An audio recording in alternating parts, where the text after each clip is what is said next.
Welcome to the Prioritizing Prevention, Translating Science to Practice podcast. Our goal is to prioritize prevention conversations that matter.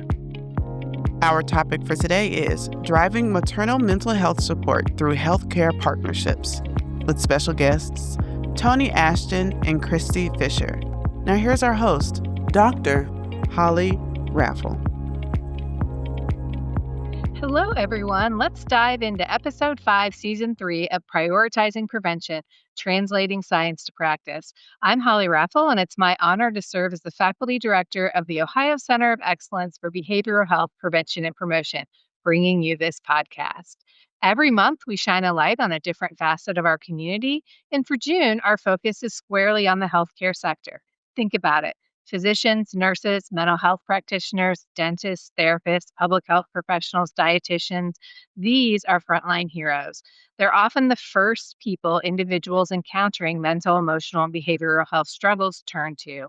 They're the ones providing diagnoses, offering services, and directing folks to essential support. Given their critical position, this episode is dedicated to the National Maternal Mental Health Hotline. We'll be examining the powerful ways preventionists can collaborate with healthcare professionals to ensure this vital resource connects with families who need it most. And that's why I'm incredibly excited to bring you a conversation today with two amazing individuals. They'll be diving into the critical importance of raising awareness for the National Maternal Mental Health Hotline and sharing concrete strategies for partnering with healthcare professionals to champion this vital resource.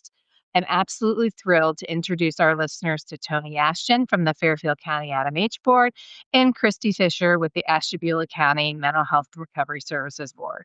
Just a quick note for transparency.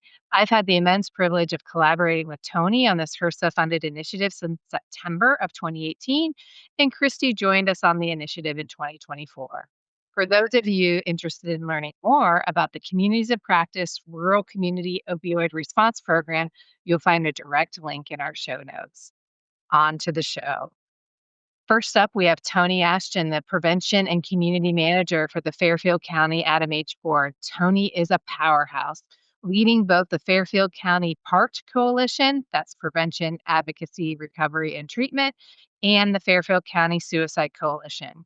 She's also instrumental in facilitating crisis intervention training for local law enforcement officers and is a certified trainer for mental health first aid, QPR, trauma-informed care, and Parent Project. With years of experience, Toni's true genius lies in her ability to unite people of all ages and backgrounds, fostering creative and positive programming. And this was recognized in 2024 when Toni was named as a recipient of the Public Health Guardian Award from the Fairfield County Health Department. Welcome, Toni. I'm so glad you're here. Thank you. I am so happy to be here. And joining us from Ashtabula County Mental Health and Recovery Services Board is Christy Fisher, their Director of Prevention and Community Engagement since January 2024. Christy brings a wealth of knowledge, holding a Bachelor of Science degree from Kent State University, which she earned in 2006. Before her current role, she served as the Program Services Coordinator for the Ashtabula County Community Action Agency and previously as a caseworker at Ashtabula County Children's Services Board. All told, Christy has over 17 years of invaluable experience in public service, including social services and behavioral health. Welcome, Christy. Thank you. Thank you for having me. Now, our listeners absolutely love getting to know our guests beyond their bio. So we've carved out a special moment here at the top of the show for you both to share a little bit about who you are beyond what I just read and what's on paper. So feel free to give us a glimpse into what your work looks like on a daily basis, what part of it truly lights you up, or even a personal nugget about who you are as a person.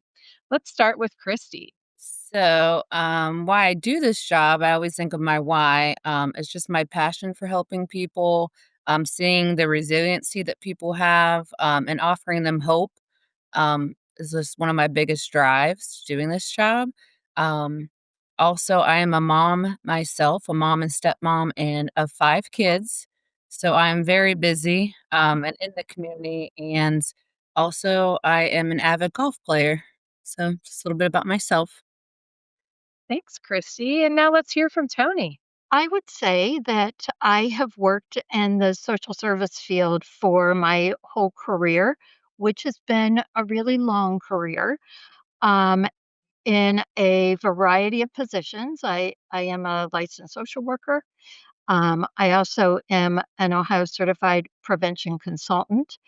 I've worked in the prevention field, I would say, for about the last 25 years. And like Christy said, this is where I live. This is what I love. My typical day at work is never a typical day. Um, right when I think I might have a typical day, something happens, something pops up. Um, I go to a lot of meetings, I host a lot of meetings, I attend as a partner a lot of meetings. So a lot of interaction with many people, agencies, and organizations in Fairfield County. I would say my favorite part of what I do or what my job is to bring people together from different areas, different fields that have a shared light or issue or a shared vision for something that needs to happen and to be able to work together to make that happen with a group. Thank you, Toni and Christy, for giving us a little peek behind your service to the communities that you are a part of. We're here today to talk about the National Maternal Mental Health Hotline. It burst onto the scene in May 2022, offering a lifeline to pregnant and postpartum individuals and their families. This isn't just any hotline, it's free, confidential, and around the clock support system, providing everything from emotional counseling and mental health referrals, critical crisis intervention, all available in multiple languages. By actively working to reduce maternal anxiety, depression, and burnout, this hotline is fostering safer parenting practices and ultimately stronger mother infant bonds. This support is especially critical right here in Ohio. The 2023 Infant Mortality Annual Report painted a stark picture, revealing Ohio's overall infant mortality rate at 7.1 infant deaths per 1,000 live births. That's significantly above the national target of 6 or fewer. To tackle this profound issue head on, Ohio boasts a number of large and robust infant mortality programs across the state, including initiatives like Cradle Cincinnati, Celebrate One in Columbus, and MomsFirst, First Year Cleveland, and Birthing Beautiful Communities in Cleveland. This hotline is another essential piece of that puzzle. And listeners, don't worry. As always, the amazing podcast team will put links to all of those programs in the show notes so you can catch them there. So, to start us off, can you each share how you first became aware of the National Maternal Mental Health Hotline? Let's start with Toni. So our coalition, local coalition, works with a larger consortium through a federal grant. And we actually first started talking about stigma in our communities and what stigma looks like. And we were able to do a survey around mental health and substance use disorder in our communities to try and get some information on stigma. And what stands out to me is that the community shared that the people that were most stigmatizing were healthcare workers, behavioral health workers, doctors. So it's really something to try and take a look at as you're trying to lower stigma, reduce stigma in your communities. When we started looking at the maternal mental health hotline, it seemed a good place to start working on stigma with our healthcare professionals and just really to look at stigma in any activity that we participated in as a coalition. Christy, how about you? How did you become aware of the National Maternal Mental Health Hotline? Well, I came to Ashton County Mental Health Recovery Services Board in January 2024 So, we already started promoting the hotline when I came to work here, and I got to see all the good items that we were handing out. There was different swag items and cups. So I remember talking, with my coworkers about it, and they explained what it was, and I thought it was wonderful, and that I knew we needed to get this information out there. So we did have all these items, and looking it over, the first thing that I got to promote was a community baby shower.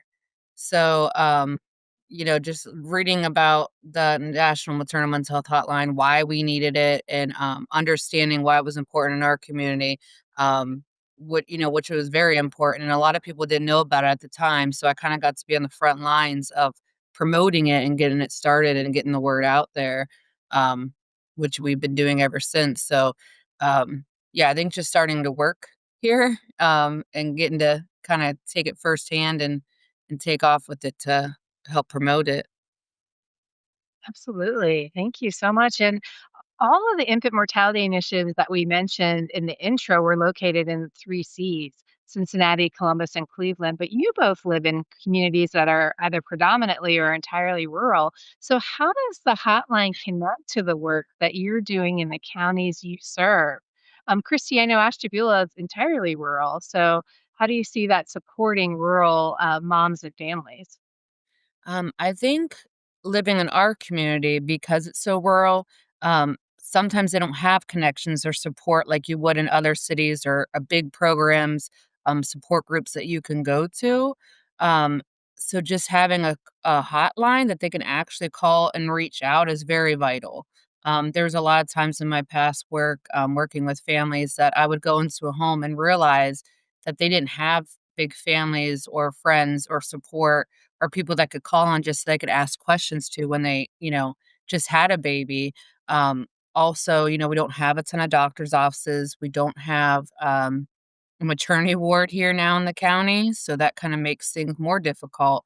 If something were to happen, who would they reach out to?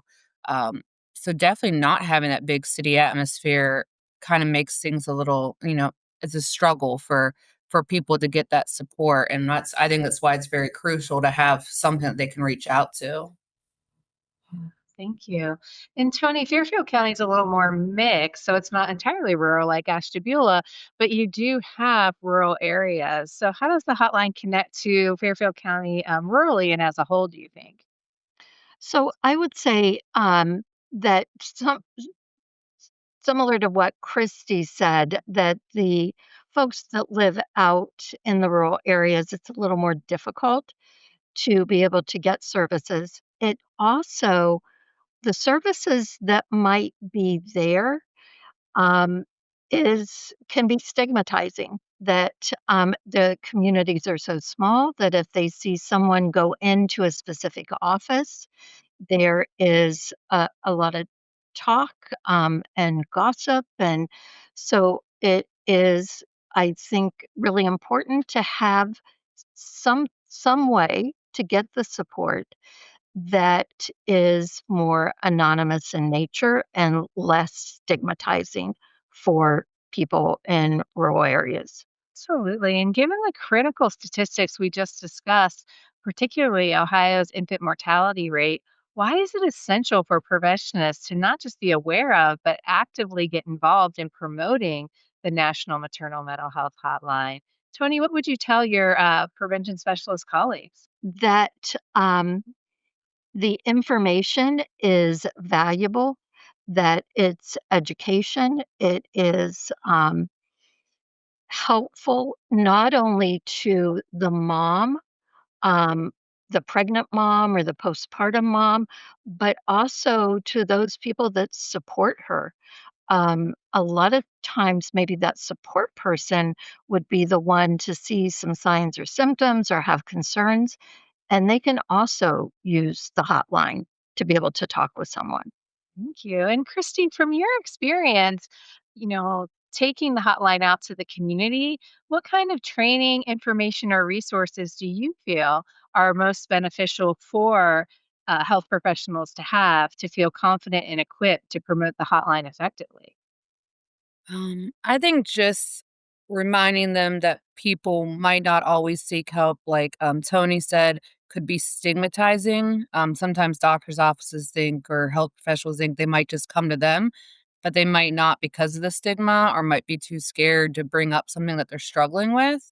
So I think just promoting that there is somewhere else that they could call, and might direct them to services after that, or, they can talk it through to somebody. So it's just like another lifeline for the moms who might be at the home. Sometimes they might not have transportation either to get to different places to get help. So it's, vital in our county, when we don't have public transportation, that there is another outlet or someone, somewhere for them to call. Um, and for doctors' offices to recognize that, or healthcare professionals that are working with the family, just another tool that they can use, to help support the mom, the family, even caregivers that are raising children, who might not have before. Absolutely. So it's not like we're expecting the hotline to take the place of those local professionals. It's more to support them, right? Yes. Yeah. Toni, you've led collaborative coalitions, facilitated crisis intervention training for law enforcement, and just provided QPR trainings and other things in general. So, in what ways could you see the hotline being introduced or promoted through these channels or similar community partnerships? So I think it's important to be able to provide information and access to any group that I would train or any meeting that I would attend. We pass out the National Maternal Mental Health Hotline information. I have it available at every coalition meeting, so that people can pick up magnets or cards or posters and take back to their agencies and organizations. When I do QPR, that's also a good place to put the information out. We've tried to do a lot of education around 988. And so this is just another resource for people that they would be able to call with the hotline, and really helpful for that specific population, for moms, pregnant moms, postpartum moms that might feel like they should be happy, but maybe they aren't so happy. And sometimes that's even hard to share that information with your partner or your support person. But to be able to have a hotline that you can call and talk about, I think just is um, the most helpful way for people to get the help they need. And thinking about the stigma associated with it, or just the feelings that are evoked when I'm not happy and when I'm supposed to be happy. That kind of makes me wonder, Christy, you have an extensive background in social services and children's services. So, how do you see the hotline supporting families you served in the past or the communities you're engaging with now through prevention work? Well, I know working firsthand, a lot of moms and families, like I said, they didn't always have the support that you would think, and they might not have anybody to tell them that it's okay to feel overwhelmed. It's okay, to be struggling at times, and to reach out to somebody. And they might not have that somebody to reach out to just, be able to talk to, ask questions, make sure, things are going okay. Um, and that was a big eye opening for me, coming from a big family and having that support that other people didn't have that. And who else would they reach out to? And sometimes they don't want to tell their friends or family, even too, because they might be embarrassed or feel ashamed that they're not handling things the way they thought they were going to. And also just knowledge. They might not have the education to how to take care of, a new baby, or know when to feed them, or know, what's supposed to be expected, and they might get nervous, so I think a lot of moms get nervous not to know what's right, or they might get anxious not knowing if something's going on with their baby that they're not aware of. Um, so I think having a hotline and knowing, well, I can call this number, I could talk to somebody, I can work through my feelings, I can ask some questions, is gonna be really comforting for a lot of moms. I've talked directly to our, women, infants, and children's program, and they said it's been people have asked about the number, asked questions, and also stated that they have called and, loved it, loved knowing that they had somewhere to go, and being that it's 24/7 too, because moms don't always sleep when you have a new baby. So sometimes, some of your most critical times where you're feeling overwhelmed could be in the middle of the night. I know I have felt that way before. And when you're tired and frustrated or, just feeling, overwhelmed. So having somewhere to call when you don't want to call everybody else, is, pretty critical, I think, for any mom. Absolutely. And thank you, Christy and Tony, for helping us explore the fundamental why the National Maternal Mental Health Hotline is a useful and needed resource. So let's dive into the how. For preventionists, partnering with healthcare professionals is a powerful way to promote critical resources like the National Maternal Mental Health Hotline. But building these meaningful connections takes more than just good intentions. It requires strategy, persistence, and mutual understanding. I know our listeners are going to be eager to hear your approaches for initiating and nurturing relationships with healthcare professionals so that they trust you as a source for prevention resources like the hotline, uh, and can help you promote those to their clients or patients. So, for our listeners looking to forge a new partnership with a local hospital, a clinic, an individual physician's office, the WIC Women and Children's program, what's a realistic first step to initiate that connection and begin building trust? Christy, since you mentioned WIC, let's start with you. Well, I used to work at Ashtabula County Community Action, so I did know some people in WIC, which did help with the networking part. But when doing the hotline, it was talking to them about it. I connected with them. I went and met with them, and also giving them some items that they could give out to their mothers or caregivers that had the hotline on it. So having something that they could hand out to the moms really helped. They're appreciative of it. And something that they can give to their moms that they don't always get to have. Um, and the other thing was just healthcare. I was just thinking, working with the hospitals. Um, I partnered with one of their outreach specialists for the hospital, and she actually takes me along to all the doctor's offices in the county from that hospital. And we just stop in. They don't have a lot of time. I'm usually meeting with the front desk, but I give them information. I give them stickers. I give them, they love the tissue box. We had tissue boxes with the number on it. And they put that all out, in their lobbies so the moms can see that. And also posters. So I just drop by like every 3 months. We kind of have a schedule, and I just go every 3 months. And now they're getting used to seeing me, and know that I'm going to come and bring them some information or some new items that they could hand out. So that's been pretty helpful too.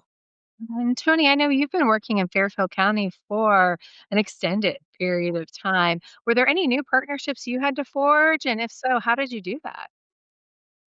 So, yes, there were some new partnerships. And so, if I did not know the person that was in charge of, for example, the perinatal cluster, I tried to find someone that we had a mutual friend, and I would ask them to introduce me, or I would ask to come to a meeting and have just a few minutes on the agenda to talk about the hotline.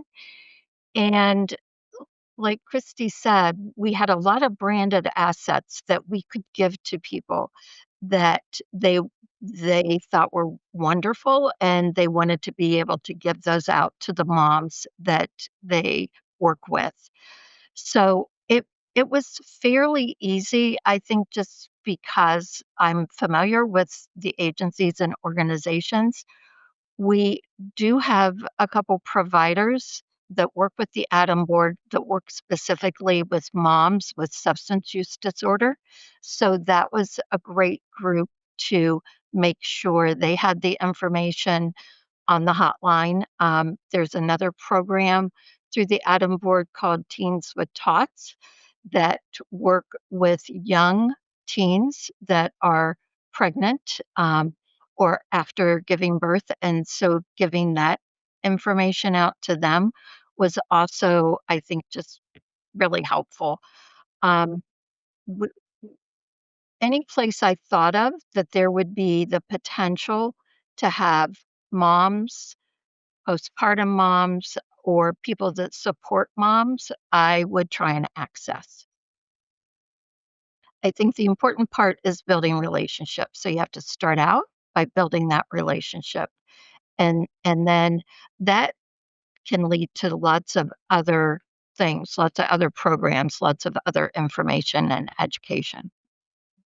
And we've talked a lot about the successes that you both have had. So, what challenges have you encountered when trying to build relationships and establish trust within the healthcare sector as you worked on the National Maternal Mental Health Hotline project? Did either of you have challenges? So I don't know that I had challenges because I think that if a barrier came up, I would just find another way to work around it. I don't remember that any organization or agency that I contacted said, no, we don't want your information. So I think people were really positive. They did have questions about what actually is this, um, who is actually answering the phone, are they trained professionals? Um, it Can I ask them any question? So those type of questions, I think, are easy to answer and work through so that they feel comfortable. How about you, Christy? I don't think it's really challenges, but with any agency I could think of, but there is challenges with reaching people in the community that do live farther out, more southern and spread out, because there isn't a lot of agencies in our southern part of our county, and making just trying to make sure are we still reaching, that population or the people who don't live, we call it the bigger city, but it's not that big in Ashtabula, but just that are around more the agencies that are seeing some of the stuff that we're handing out. Um, so that, I had to be, I did reach out to churches too. I got some of the faith-based organizations and gave out information to them so they can get it out to their congregations. Um, and yeah, just asking different people, maybe agencies that, we didn't always talk to or work with consistently. Um, but yeah, I think my biggest challenge is just continuing trying to make sure we're reaching as many people as we can in the community who might not, be a part of those agencies that we work with every day. Thanks. And thanks for mentioning the faith based community. Tony, I'm remembering you all forged a relationship with childcare. Am I remembering correctly? Yes, we did some community events at childcare, like Kitty Academy was one that they invited us to come and share information. And so that was a really good fit because we had lots of people that were looking for childcare for their young children, but they were also pregnant or had new babies, and the whole family came. So that was great. I think anytime that we can work with a childcare facility is just a great asset. Mhm.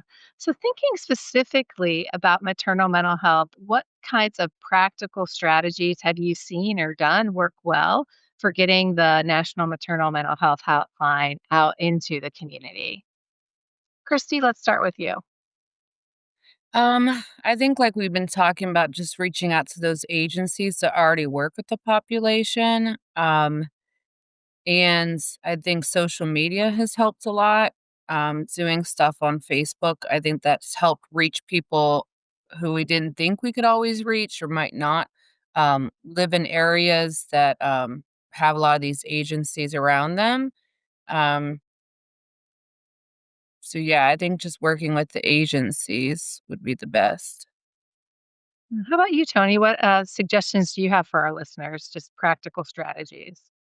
So we do a lot of community events, and we we typically have an idea of who the target audience is for that event.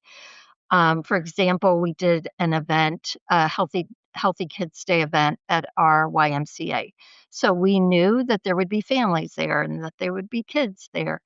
And it was right around Mother's Day. And so we attended that event, and I had the maternal mental health hotline business cards, And for Mother's Day, I attached a small flower lapel pin to it, and people loved them, and they understood that it was about the hotline, and many of the moms would say, "Hey, my friend is pregnant. Can I take one for her?" Or, "My sister just had a baby. Can I take one for her?" So that went over so well. We also did a, movie night. We have a once a month movie night downtown outside. Again, lots of families, lots of kids, and passed out the, cards with the lapel pins, the flower pins, and people loved them. We've had 2 community baby showers. Again, those are, moms either pregnant or that have newborns, and to be able to have them at a community baby shower. And our community baby shower also did an educational presentation on postpartum depression, which was a great fit. And they also did a craft. It was a fun time for moms, and they could bring their support people with them. So, we also did an asset for support people that said, basically, "Support a mama," with the hotline number on it, so that everybody's included in having access to the hotline. And speaking of branded assets, what branded assets have you found to be most effective to share with healthcare professionals, either for their own use or for distribution to their patients, specifically regarding the National Maternal Mental Health Hotline? So, I think, we did some blankets right around Christmas time, and we're able to distribute those through our agencies and organizations. And it was just such a good fit because it was winter and they were nice, cozy blankets. And it was Christmas. And all of the professionals that I gave them to distribute to moms loved them. And the feedback we received were that moms loved them too. How about you, Christy? Um, so when working with like the doctor's offices and healthcare providers, I found that the tissue boxes that we had and the medicine dosing spoons, they really appreciated that because that was easy to give out to their patients. And they would just put out, the tissue boxes all over the waiting rooms. So while you're sitting there waiting, I mean, you would see the hotline number, and they said they even had people that would come and ask them about it, and if the hotline was free, if it was available for anybody, and then because I talked to them about it, they were able to answer some questions and provide them that. But they found that, that's, like, the biggest feedback 'cause, I'm gonna be going back there next month to a lot of the doctor's offices, and they want more tissues and dosing spoons, so we're able to provide that for them. Absolutely. So it's important to think about what branded assets people want and what they're going to keep around for a long time. So thank you both for thinking through that with your communities. I could have this conversation forever with all of you, but it's time to park this bus. But before we go, we always love to wrap things up on a lighter note with a few this or that questions and just your quick thoughts. No right or wrong answers here. And we try to keep them in with our theme for the day. So we'll start with Christy. So, Christy, when it comes to spreading awareness of vital resources like the National Maternal Mental Health Hotline across the whole community, do you find more impact in large scale public awareness campaigns or targeted partnerships with trusted local organizations and leaders? I say targeted. How about you, Tony? So I think it has to be both. It has to be both. Fair enough. Absolutely. And Tony, for this one, we'll start with you. For building resilient communities and preventing mental health challenges before they start, do you prioritize universal prevention programs aimed at broad populations or selective prevention strategies focusing on a group at risk? I would say universal for what I do here at the Adam Board in general. Universal. Yeah. How about you, Christy? I say universal too. Now, this final question we ask to all of our guests. You're reaching into that candy dish full of M&Ms. Christy, are you searching for plain or peanut? Peanut for sure. How about you, Tony? I would say peanut, and I would like it best baked in a cookie. That is the first time we've had that. So me too. Me too. Christy and Toni, thank you so much for sharing your time, your experience, and your expertise with us. Thank you to our listeners for joining us on the Ohio Center of Excellence for Behavioral Health Prevention and Promotion podcast, Prioritizing Prevention. If you enjoyed this episode and would like to help support the podcast, please consider giving us a 5-star rating, sharing it with others, posting about it on social media, or setting the podcast to automatically download on your favorite channel. Doing so helps us reach more listeners and keeps the conversation going.